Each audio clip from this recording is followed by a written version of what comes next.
How to qualify for a hard money loan. Paul Maguire here, and I built my empire on hard money loans. Provided lots of financing to put together foreclosures, boarded up properties, and other opportunities. And I've done hundreds of deals to build wealth, do 1031 exchanges into apartment building, and build a real estate empire that I have today. So I'm going to show you all the important things you need to know about how to get a hard money loan right here, right now.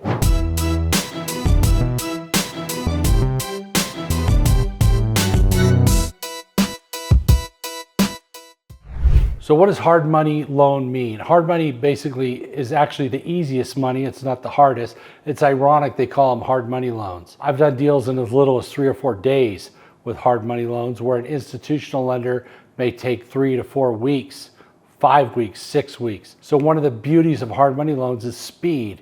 One of the other beauties of hard money loans is that you don't necessarily have to credit qualify depending on the lender.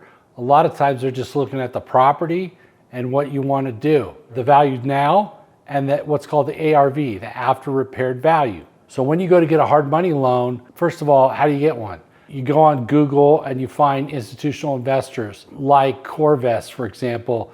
They do private money loans. They have a number of different products, and other people have them as well, like Arch West, for example. There's other lenders out there. And what they do is, let's just pick an example, it gives you a better. So say you want to buy a house to fix it up and flip it, okay? So they may give you 80, 85%, 90% of what it costs you to buy it. So if you're buying it for 100 grand, they may give you 80,000, 85,000, 90,000 to get into the property, okay? So you got to come up with 10 plus their closing costs. And then they may give you 75 to 100% of the fix-up cost. So say it costs you 20 grand to fix it. So they may give you 15 or 18 or 20 of the fix-up costs, okay? So they'll give you the fix-up costs as you fix the property, they'll give you the money, all right? You don't get the money up front, they hold it back. And then they give it to you as you do it. So let's say you did painting and flooring, you'd call for a draw, the inspector would come out, cost you 150, 200 bucks. They come out, they look, the floors are in, the painting's done, take a picture, send it to the lender will send you the money. Okay, so you got to do the work and then they'll give you the money, yeah? Okay, the next thing in getting a hard money loan, or what I think is the easy money loans, you have to have an ARV value, which is after repaired value. So same example, buy a house for 100,000, they give me 90,000 to buy it, 85,000 on a loan. I put in 10 to 15 grand down, plus some closing costs, and then they give me the money to fix it up, right? So now after I spend the money to fix it up, what's the after repaired value? Say the after repaired value is 170, okay? So they'll lend you 75% of the after repaired value, all right? So maybe your loan is right around that 120 because 75% of 170 is whatever that is, right? Let's use 200, 75% is 150, okay? They lent you 120, you get it? So basically, whatever the after repaired value has to be enough to where their total loan within a range that it needs to be. They'll go over those figures with you. They'll show you how to do it. What else do you need to get? You're gonna need a loan app like everybody else. You need some bank statements. Typically they want 3 months, maybe 6. They'll wanna know a little bit about you. What's your history? Have you ever done this before? Who are you doing it with? That helps. Usually they'll do that just by interview.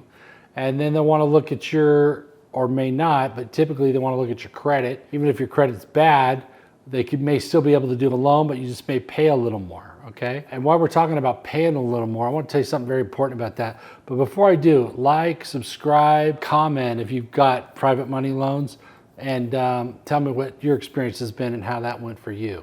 So let's talk about the cost, okay? You know, this is a big thing that people get hung up on. You know, it's 2 points. Oh, well, you do it for 1.5. Oh, it's 10%. Oh, can you do it for 9.5? You know what I say? I don't give a shit, okay? This is what I care about. I want to get the deal, all right?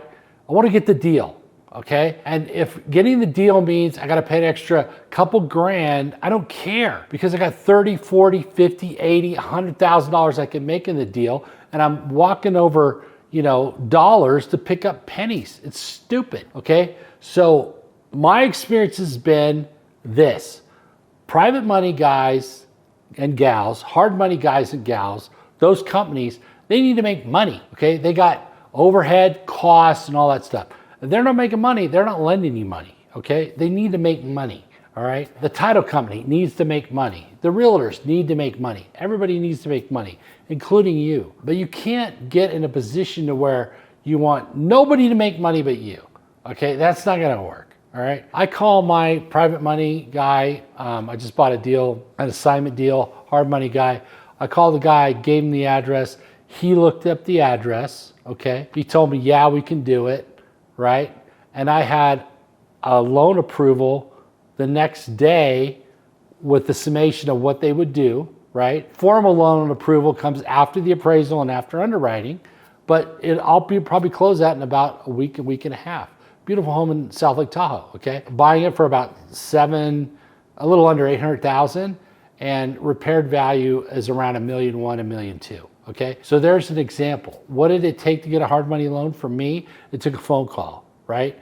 Now, how many points is he gonna charge me? I don't care, okay? Because I know he's gonna charge me somewhere between 1.5 and 2 points, whatever it is. He's not gonna charge me 5, okay? He's gonna charge me 4. We already have a range. We already have a working agreement of what it's gonna be, right? So he tells me all the time, oh, I got this guy, he's always grinding me. You know, he didn't want to hear that. He's working. He didn't want to be ground down to the ground. He has what he has available. It charged me 9.75 interest, okay? He's actually going to give it to me for 9.5, right? So he's giving me a little bit of a break because we do a lot of business. So once you're set up with a hard money lender, a private money lender, then you can roll with the game, and they'll have all your documentation, they'll have your history. And once you've done deals and you make your payments and you pay them off, they'll give you a little more, okay? You wanna develop a relationship. So it's not just one loan, right? You don't wanna do one deal, you wanna do multiple deals, right? So don't grind the people that are giving you the money. You know, my friend, he says, I'm a big believer in, quote, don't bite the hand that feeds you, unquote, right? You know, you're getting money, okay? You can't do these deals without money. A lot of deals, like a lot. And I need money to do the deals, okay? I can't make money without the money, right? So make sure you're not grinding these people. I mean, you can negotiate a little bit if you want to, but at some point, what him and I did years ago, I said, you know, if it's this amount of money, you're gonna charge me this. If it's this amount of loan, you're gonna charge me this. And if this amount of loan, you're gonna charge me this, okay? And we never talked about it again. And that's it, end of story, right? So when you develop a relationship with a hard money lender and you're getting these loans, please let them make a couple bucks, okay? Put it in your financing, all right? Put it in your cost, okay? So getting a hard money loan basically comes down to the property, mostly. What's the repaired value afterwards? And what's the current value? Now, I also get hard money loans. I bought an apartment building, okay? The apartment building was, I think it was like 3.2. There was multiple offers. I ended up getting it. Now, I went and got hard money. At the time, hard money was like 6.25, okay? Because regular rates were like 3 and 4%. I got that deal. Now, why did I do hard money? Because one, they gave me 80% loan to value. Everybody else would only give me 70. And two, I knew they'd do the deal because I do deals with them and I trust them. So here's another thing a lot of people don't understand. When you have a relationship with a lender, that's golden, and you don't want to mess that up, okay? I've got lenders that have lent me $10, $20, $30 million in aggregate loans in total, okay? You know, under 4%. I would never be able to do that if I didn't make all my payments. When they ask for things, I send it to them. I don't give them a bad time. I don't grind them. We have a good relationship. I keep money in their bank like they like, okay? So with your hard money people, when you're getting a loan, and you've got the appraisal, and you've got the after repaired value, and you've got enough equity to make the loan, and you've got a deal, be nice to them, okay? This is the hand that feeds you. You're not gonna make that $20, $50, $80, $100,000 on a deal without these people. In the case of the apartment building that I bought, they gave me a loan, a 3.2, about 2.6, 2.7, whatever 80% was, okay? That I wouldn't have been able to get.